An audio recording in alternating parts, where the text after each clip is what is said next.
how to fix no service SIM card problem on Android. To fix that problem with your Android phone SIM card, you can follow the step.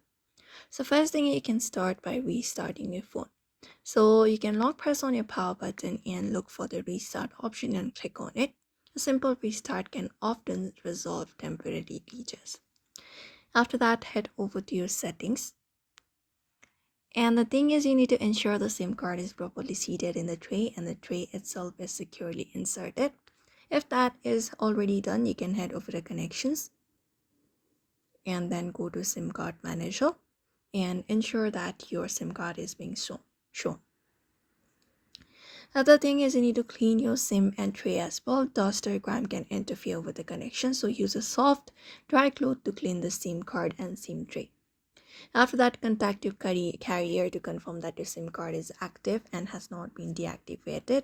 And apart from that, often outdated software can cause issues as well. So scroll down, look for software update from your settings, and if there's any kind of update for your software, you can just go ahead and tap on it and update on your device.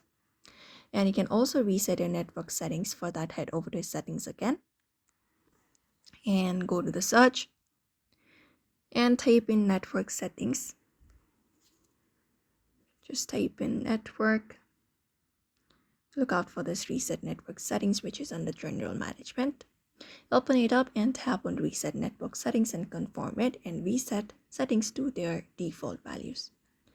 And if that does not work, as a last resort, you can go ahead and look out for factory data reset as well, and that should fix it. But usually when you do that, it will erase all of your data on your phone, so back up before you do that.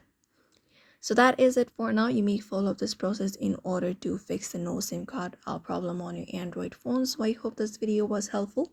Give it a thumbs up and subscribe for more tips and tutorials, and we will see you on the next video.